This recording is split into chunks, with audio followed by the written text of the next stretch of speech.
Hey guys, every month for my Patreon's student tier, I give everyone a written critique and one person a video critique. So here it is.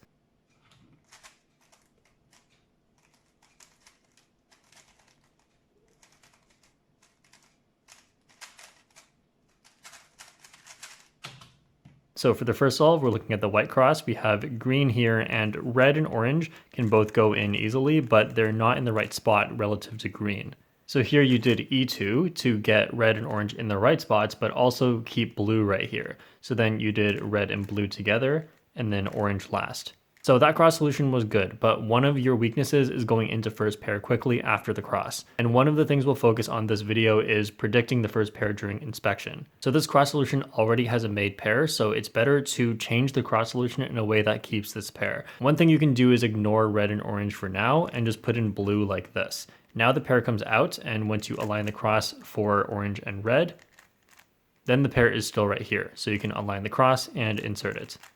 But if you were to use your cross solution, we can predict first pair instead. So one of the first things I would notice is that E2 R prime F takes this corner and puts it here. And that's really easy to track as it only moves one time. So then I would try to track where its edge goes. So the edge is over here, E2 R prime F. So actually these are going to be here. And you can also go one step further and notice that this orange will be on this side, so they won't be matching colors, but at least knowing where they are is a huge step forward. So make sure you try and apply that during inspection. So E2 R prime F L prime, and here's the first pair you did. So you had a pause before this, and then going into this pair, and then insert into the back. Next you did this pair. And next you did this pair instead of this one. So this is actually fine because it saves the other one, but it's actually better to do this one because it creates the other pair. So at first I was thinking maybe you were just looking ahead to this pair because it is the only other one you can see here, as the other one's corner is at the back. But then when I looked at the solve here, you had a pause anyway before starting the pair. So you probably weren't looking at that specific pair. So what I suspect happened is you were looking at this pair as you were solving it, which means afterwards you were still looking at the right side, which made it a lot easier to see this one. So look ahead is really important at your level, so that's a bad habit you have to try and cut out. When you're solving this pair, first look at this side, which means even if you were to solve this pair next, it should be pretty pauseless because you can see what's going on with this. Doesn't really do anything and then splits up. But then as you're solving this, if you're looking at this side, you'll also notice this pair come into your vision. So if you were looking at this side, I either should expect to see this pair or see this pair being pauseless. So when you're solving anything, make sure you look at the other side, or at least just anywhere where there are pieces that you don't know. And OLL and PLL. Here, just a little thing, you did U2 before starting PLL. From here, you can also do the PLL, but you did this.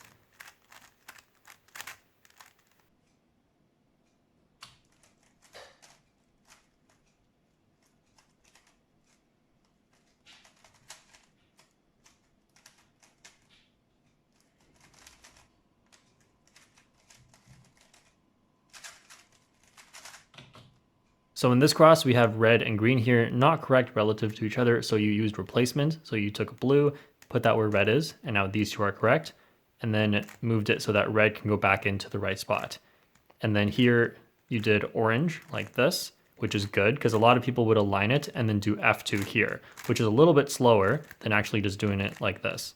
So if we're looking ahead to first pair here, one thing you could do is an X cross, which works out really easily for the scramble, but it's a little bit hard to see. I actually didn't even see it at first, so I won't go too much into it, but basically after the first three moves, this corner gets solved, and then as you're inserting orange, you can do something with this one as well. One thing we can do is just take it out, and then as we insert orange, we can do, instead of L2, we can do L prime, U2, L prime, and that puts the edge in here.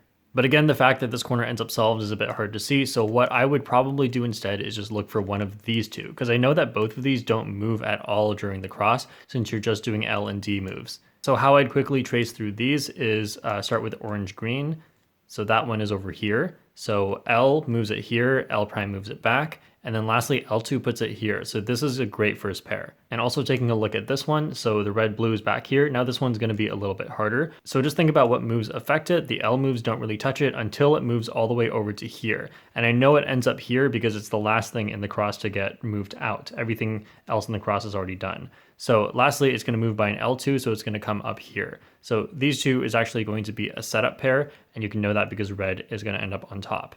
So either of these two would be good choices. You ended up going with this one, but again, there was a pause after the cross. So this is a really good thing to look for during inspection. Okay, so this pair, and then you inserted it. Now here, this pair, you can do it in a few good ways here. That's not the one that you did. The one that you did was like this, and then rotate, so it's the back slot.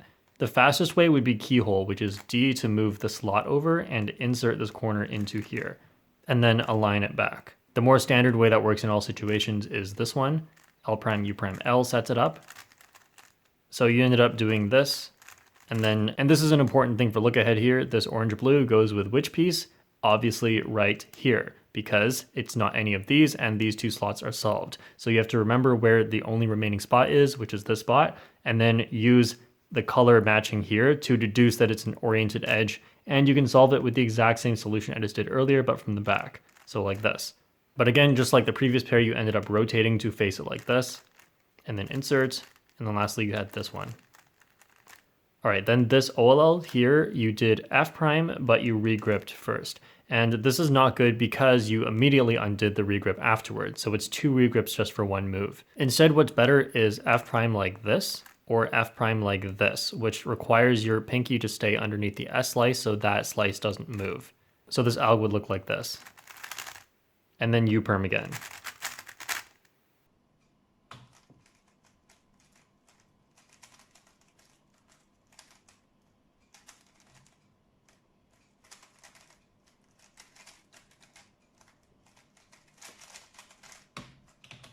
For this cross, we have red and green over here, and they don't go in correct relative to each other. So a lot of people here would do something like this, which gets them both in. Now, this is actually not the best thing to do, which you didn't do, good job. What you did was D first, and that sets up orange better, because now it pushes orange over here. And then you inserted orange, and then D prime, inserted blue, D2.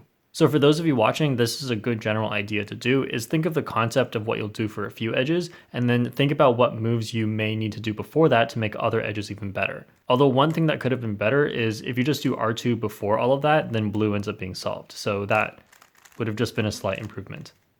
Okay, so back to your cross solution, how would we look for the first pair? So the first thing I noticed is this one, but from experience, I know it won't be in a great spot because from the way red and green are inserted, I know that whatever's touching red right here is just gonna stay in here. So now I'll look at the other corner pieces and hopefully one that doesn't move too much. So just going through them one by one. This one, if it starts on the bottom, I'll probably get to it later. This one, I know my last move is going to be inserting blue from this side, so that's going to be right in there. And then we have this one here. Now this one's going to move a lot, but it's actually not going to be too hard to track. So after D, it starts to go into this area where it's going to move a lot. So if you watch it, every move is touching it. But look at where it ends up, and look at where it was 3 moves earlier. It just moved over by 1. That's basically what it did. So it's really good to have memorized that this general trigger right here, L, F prime, L prime, or on the right side, same thing, it takes the back corner and just moves it over by 1 spot. And then since this one ended up on top, it's good, we can track where the edge goes and it's gonna move by the F prime, L prime, so it's gonna end up here. So they're either gonna be paired up or the flipped version of the paired up. So what you end up doing, I guess because you didn't plan it in advance, was you moved it here to pair when it's a lot better to move it over to here instead, so you cancel moves, but you paired it from here, insert into the back. Next you had this pair, so you insert it into here and you rotate it so it's a front slot. So here a really important look ahead tip again is to look away from the thing you're solving. So here the thing we're solving is on the right side. We literally get no new information besides this slot because we're just doing this. So since we know there's nothing useful here already, then it's really important that as you do this, or even if you didn't catch a glimpse, the best thing to do here after you insert this pair is to quickly look at the right side to see what that edge ends up being. Because from here, it's a bit hard to look at this corner and look at this edge. So it's like, is this edge the yellow blue? I don't know. Well, it's right here. It's hard to think that fast. So instead, you could just look at this side instead. Now, a specific look ahead tip here, which is as you're solving this pair, I say in general to look away. That's assuming that the other pieces can just show up anywhere. But if you're on your last slot, the other pieces can't really just show up anywhere. I mean, if you haven't seen it already, then it's in the back slot, definitely. So for the last slot, my tip is to look specifically for the pieces that you want to go in here. Because unlike for other slots where it's like, you know, I'll kind of work with what I find, for the last slot, you can only find one thing. It's this one and this one. So even here, if you don't know where the edge is yet, then you can kind of like think, okay, it wasn't in the top layer. And then you probably want to look to the back slot. But even if you haven't looked here yet and your thinking's a little bit slower and you get to here, think, okay, well, I definitely haven't seen the edge yet. Then you want to look at this side because that's what just came out of the back slot. I know that's a lot of thinking for this little situation, but this is a situation that comes up a lot and when you're doing your last slot. So make sure you think about this more. And of course, it's hard to think about this in fast solves, so you can do some slower solves where you try to specifically do this.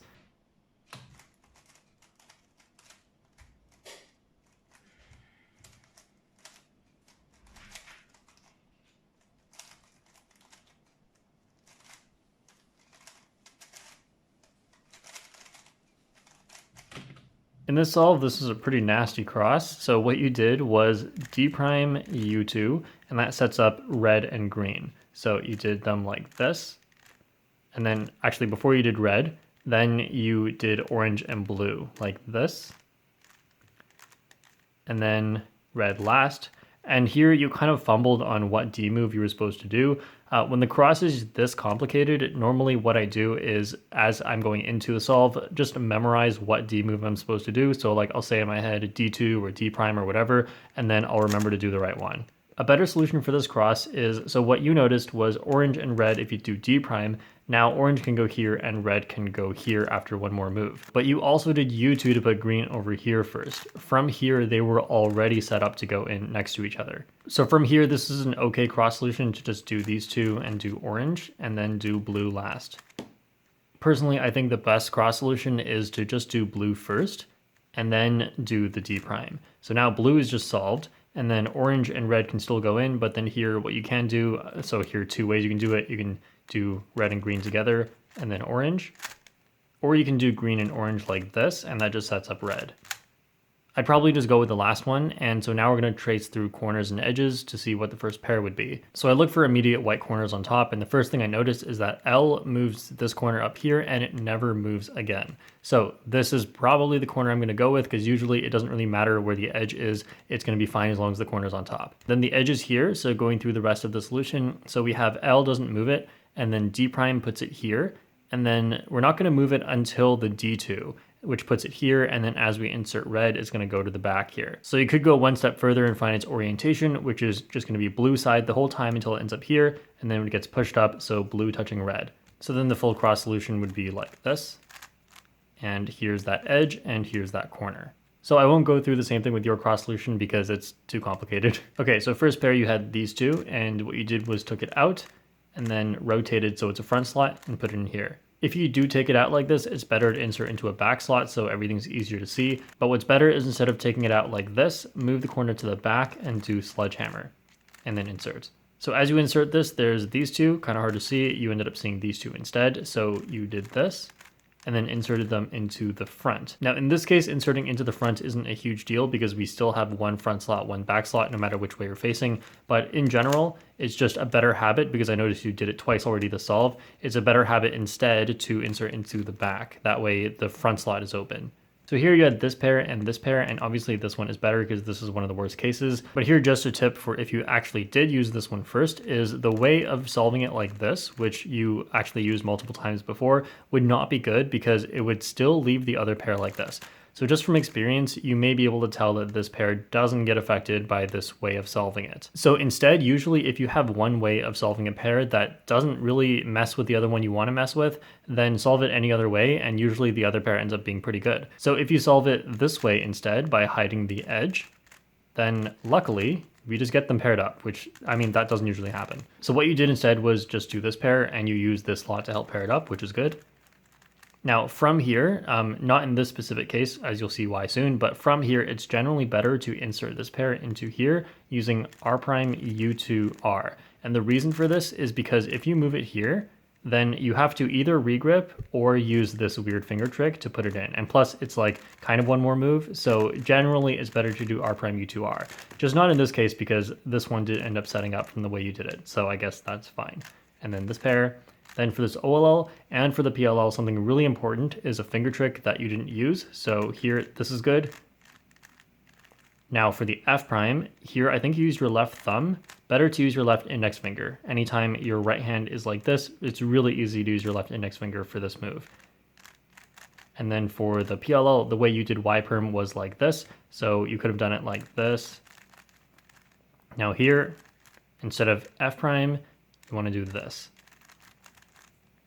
So your cross and F12 are both very efficient and your habits for the most part are good. For F12 efficiency, I only had a few things to say, including this case, which you commonly only did like this, but if you were facing the other side, you don't have to rotate, you can just pair them up like this. And that also applies to cases like this because it's really just the same thing. You pair them up like that, or you pair them up like this. And then when you have something like this, it's better to rotate to insert into a back slot. That way you have more things visible around the front. And since your cross solutions are already very good, but you're losing time during the first pair, then it's really important to remember a lot of the tricks for solving cross and seeing where your first pair might be. So one of the tricks I talked about is if you're inserting this one into here, you can remember what the corner behind it does. So this one is just going to move over by a U prime when you do that. So L, F prime, L prime, and the corner's here. To help you filter out which corners are good to trace and which ones are not, something that's attached to this piece probably is going to end up in the cross, and something that is already attached to the piece it's going next to is probably going to end up outside the cross. Of course, this could change further into the cross, but you do want to find things that you think are more likely to end up on top. And of course, one of the most important things for you is F12 look ahead to avoid pauses, and I did give a lot of seemingly very situational tips, and of course they are, but you have to make sure that you practice them, not by doing solves super fast. So one reason you might want to solve slower is because as you move slower, you can see pieces more easily, and that encourages you to look ahead. But that's not the only reason you solve slow, but it's also so you have more time to think about what you should be doing. So for example, here, the side I'm looking at this from is very bad because there's still an unsolved slot here. So I want to make sure I'm generally not looking at this side and more on this side. And so if I'm looking at this corner, I'm wondering where the edge is. Well, I don't need to look at the back because it's definitely that one. So something like this is really, really hard to train if you're doing fast solves, which is why it's important to do slow solves so you can work on that. So that's about it for this month's critique. Thanks for watching, and I'll see you guys next time.